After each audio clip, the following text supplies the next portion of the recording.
Welcome to the Meet the CEO show on Core Finance. My name is Simon French and I'm the Chief Economist at stockbroker Panmure Gordon. I'm also joined by David Buick, Panmure Gordon's market commentator. Today on the show we're both delighted to welcome Dame Louise Makin, the CEO of £2.6 billion medtech firm BTG. They're listed on the FTSE 250 with the ticker BTG.L. Welcome Louise and thank you for joining us today. Louise has been Group CEO since September 2004 and prior to that served at Baxter Healthcare and English China Clay.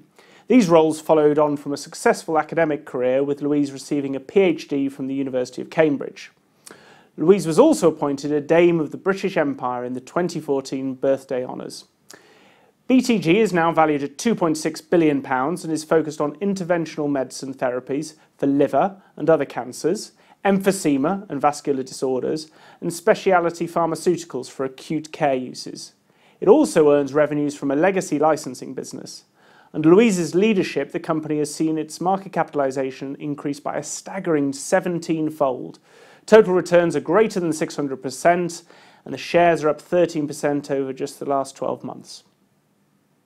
Louise, welcome, and thank you for joining us. BTG's results show good progress in the shift of BTG becoming a medical technology company. Interventional medicine now makes up 38% of total revenue, growing 15% organically. How are you managing this transition from one type of business to another? Well, this transition is really the latest in a series of transitions. When I came in 2004, we were a broad-based IP licensing business. We worked in such things as software, semiconductors, as well as sort of life sciences. And it was in 2008 that we decided to become a sales and marketing company, making our own products and taking them to physicians direct. So the first transition we made was and we built the specialty pharmaceuticals business. And then it was in 2011 when we decided to add to that with our fast-growing interventional medicine business. So since 2011, we've done a further 5 acquisitions, all in interventional medicine, and built the company. So we now have sales teams in all of the 3 continents.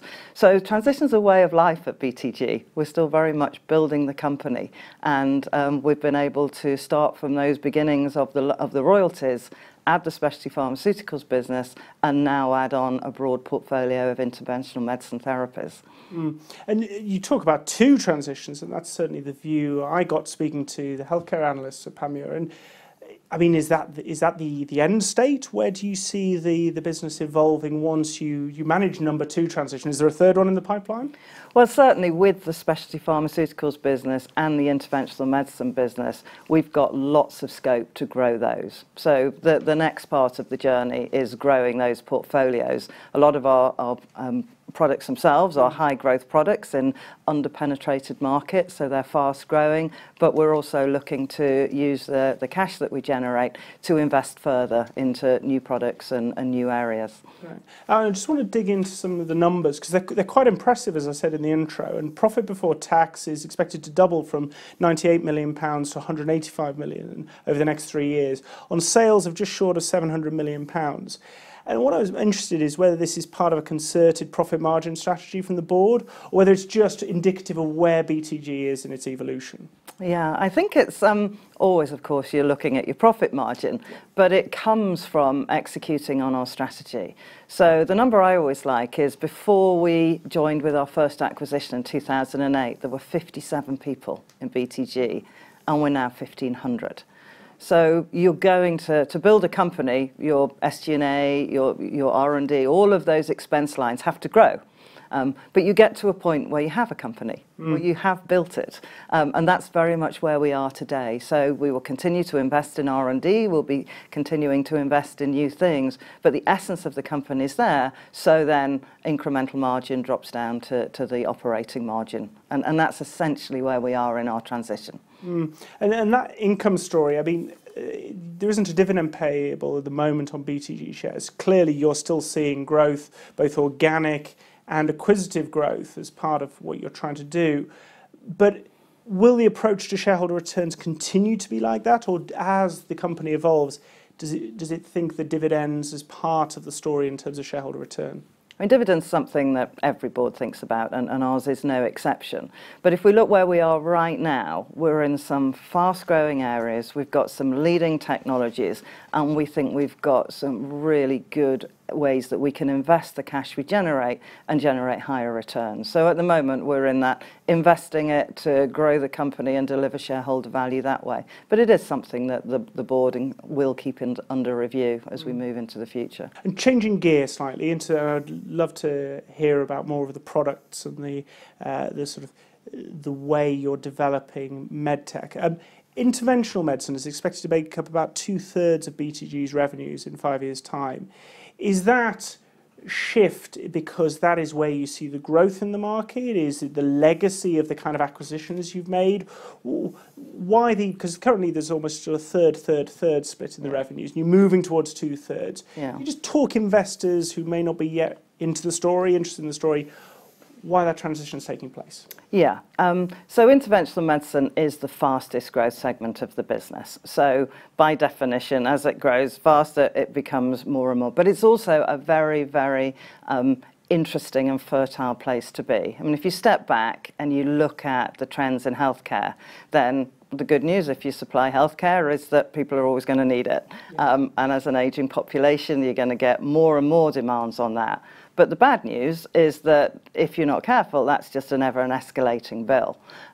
What we do in interventional medicine is we provide the opportunity to replace major surgery by minimally invasive procedures, it's called. So you don't no longer cut people open and try to get to something. You actually image the body. Our physicians image the body. They image the body. And then they go up through the arterial system with a bendy bit of wire. And at the end of that, they have something that will do what you would have opened the body up to find. And that's interventional medicine. So you can replace an operation and maybe 3 to 4 weeks of recovery by a 40-minute procedure that's not even done under general anaesthetic, where the patient can go home. So you're taking real cost out of the system by using technology. So that's what interventional medicine is. We do that with liver tumours, we do it with severe blood clots, we do it with severe emphysema, these big diseases that could be very, very costly to treat. And there's more, because imaging is increasing, and so more and more things can be done like that.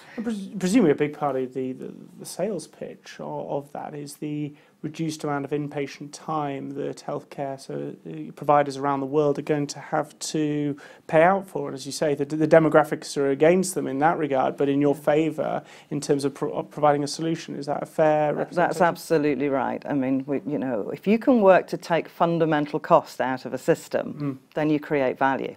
Absolutely. And that value can be shared. It can be shared for the hospitals and it can be shared for our shareholders. Yeah, and talking of value, before I hand over to David, just one last question. And there'll be a lot of people watching this who may not yet be bought into the BTG story, have missed out on some of the spectacular returns since you took over.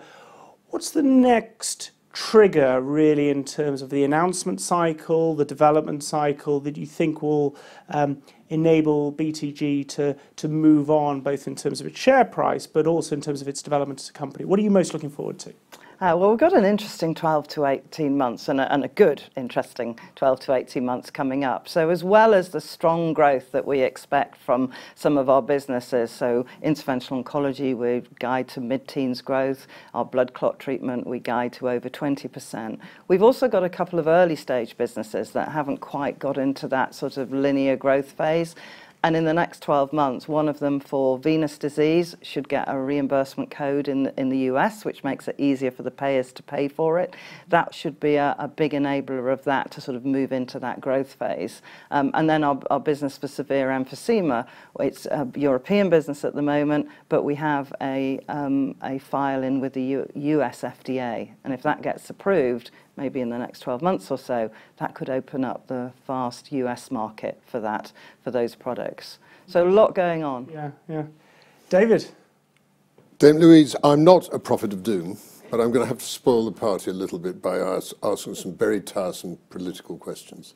And the first one, obviously, is Brexit, and the problem that could come as a result of the UK pulling out of Euratom, and also the relocation of the European Medicines Agency.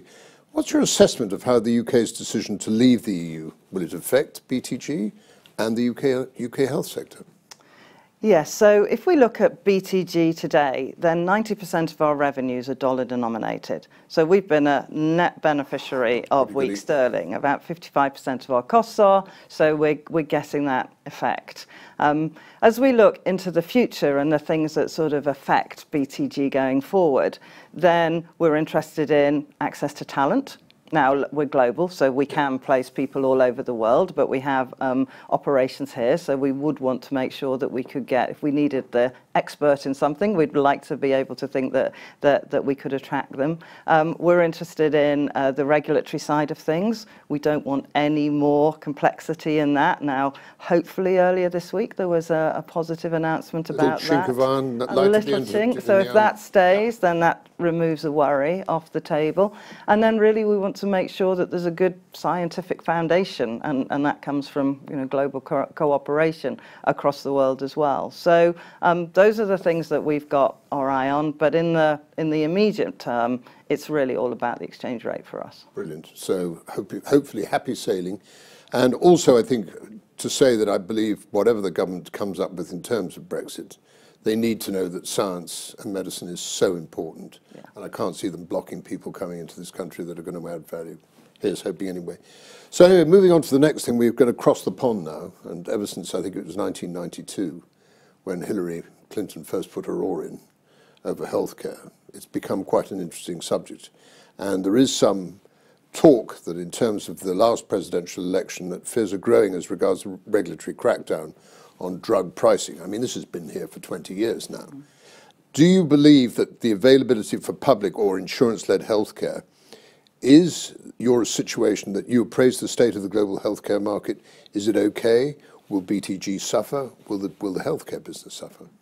So if we look at the US specifically, where I think a lot of the sort of debate is focused, then if we take drug pricing, then that's not something that affects us. I mean, that tends to be for a different type of investment thesis, where you're spending a huge amount of money on clinical trials and maybe got a small patient population. So that's a Pfizer-Glaxo type problem rather than... Yeah. If you go back to what I said about interventional medicine, actually we're focused on the other side of the equation, which is how do we create value in the healthcare system by using technology to reduce unnecessary steps, things like care. So we're not really affected by the drug pricing debate. And then if you go to the other debate, which is access to healthcare, and are people that have just got insurance, are they going to keep it, not keep it, then in a very pragmatic sense, and sometimes I think you just have to be pragmatic in uncertainty, then we didn't see a big bump up in our business when Obamacare came in. So we're sort of looking at it and saying, actually, we're probably a little bit more specialized than that and not just sort of linked to pure volume trends. So whilst, from a point of view that we wouldn't want it to go back, because we don't think it will have an impact on our business particularly, because we weren't affected in a positive sense when it became, when they got the access. Good. Excuse me. The Office of Budget Responsibility has recently cited that healthcare spending and the challenges of longevity are the single biggest risk to UK public finances. What is BTG doing to take advantage of the demographic trends, but also the likely constraints to healthcare spending across all the regions? Yeah, I think that goes to the very essence. And it's quite unusual that you can sit back and look at an industry and say, I'm going to create a new company, where should we go? And that's what we did in 2011. We'd got the royalties, we'd built the spec pharma business, but we said, actually, we could build another business here.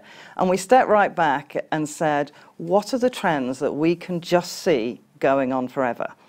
And of course, that's, I call it squaring the circle. People are going to get old, healthcare costs are going to go up, and unless we can use technology or other things to fundamentally change how things are done, then it's going to be ever increasing, and nobody's going to get any chance of making progress in that.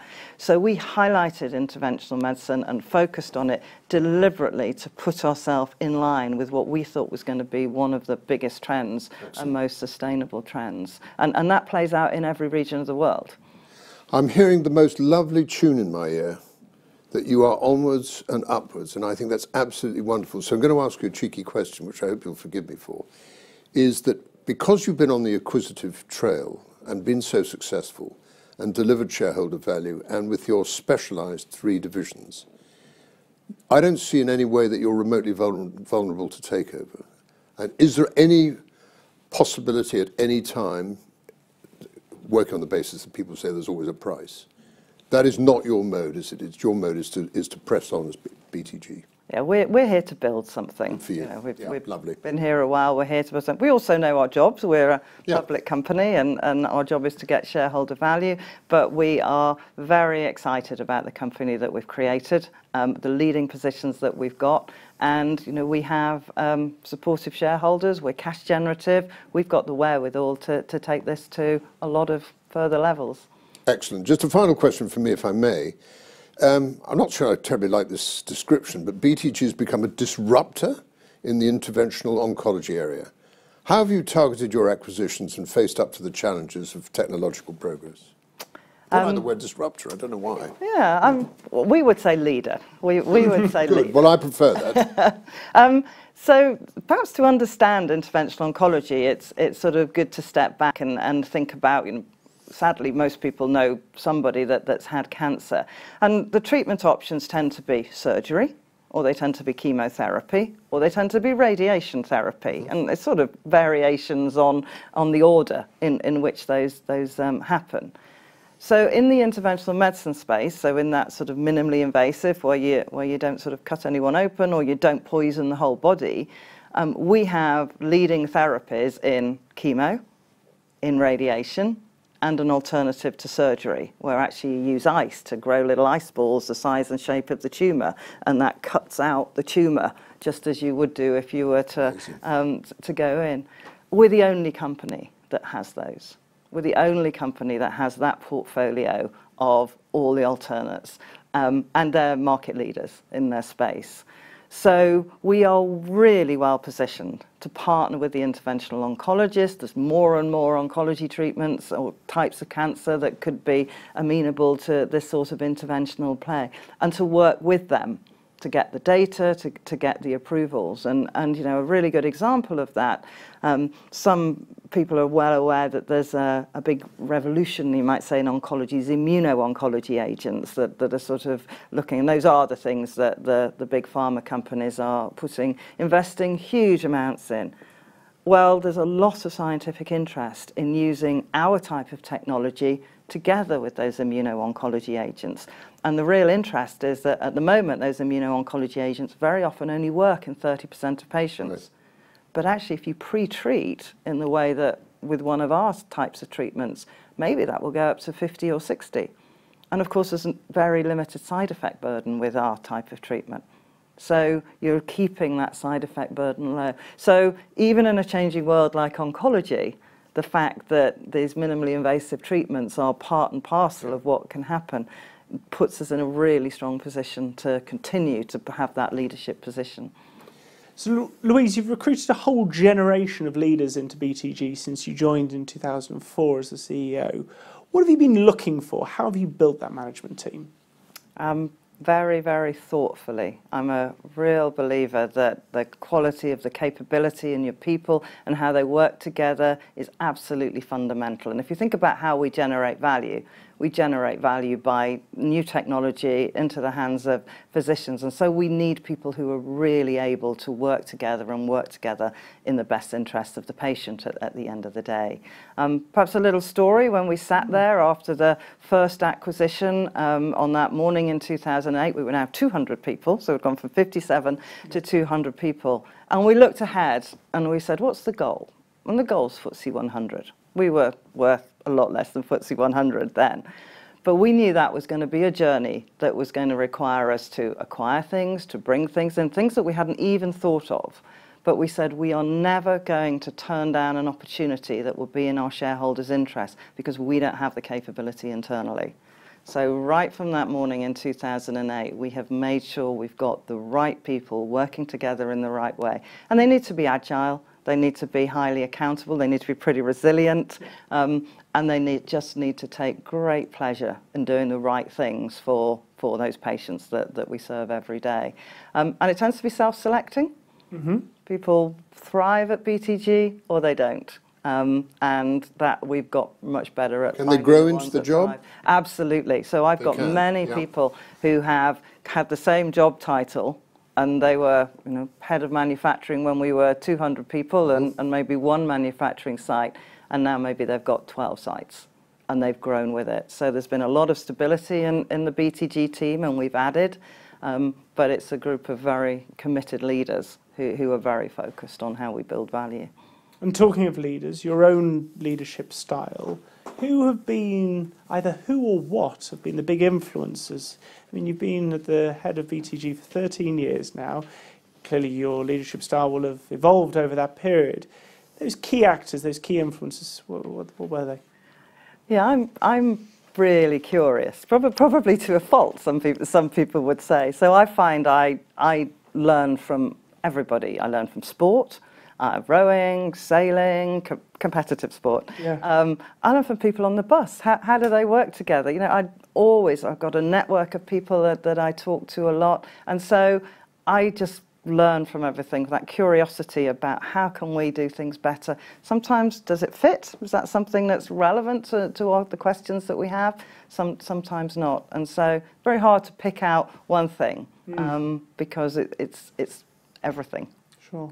And I just want to pick up on one thing that David said. You talked about leader rather than disruptor in your field. Yeah. And one thing I want to understand is whether you believe the patent system and the licensing system is fit for purpose in the geographies you operate in, and whether you would like to see those evolve, and if so, how you think the UK, if it does have some more, and despite the fact I'm a Remainer, I'm someone who sees the benefits of having a more unilateral ability to make the rules.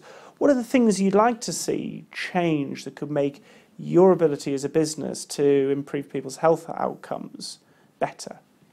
Yeah, I think, in terms of IP, that's been at the core of BTG really since it was formed. And so that's something that served us very well, not just in our royalties business, but whether it's freedom to operate, which tends to be more the issue on the med tech side, or on the pharma side, the clear IP situation. I think what we need, whether it's IP, whether it's regulatory pathways, which are probably even more important, what we need is to make sure that we reduce bureaucracy.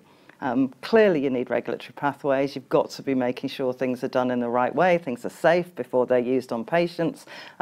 But there are some areas of the world where actually the bureaucracy really gets in the way. So for us, it's all about speed to market, and it's all about the more we can have pathways that take a good idea, get IP around it, and then get the data, which tends to be the regulatory pathway and the approval, and then we can start talking to doctors and patients about it. That's really what we're looking for. Can I just chip in? Sorry. Yeah, no, go for it.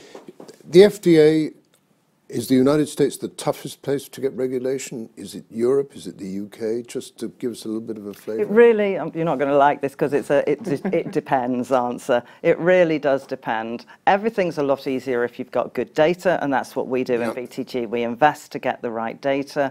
And in fact, in Europe, the approval can often in devices be easier, but then you need to work with the payers in each of the countries, and you can have a product that's proven to be safe and effective, but the time can be taken working with the payers to get adequate reimbursement as well. So each country has its sort of variation on that. Yeah. Absolutely. Yeah. But so that's the fundamental is let's make sure that we do the right thing, we get the right the data to prove safe effectiveness and value for money. And then let's try and get these things into the hands of patients and physicians as quickly as possible. That's what BTG would like to see. Dame Louise, this has been a fascinating 25 minutes for which we are so grateful. And I'm sure many investors who hopefully will have access to this film will be really encouraged with the wonderful job you're doing. Thank you so much from both of us. Thank you. Thank you.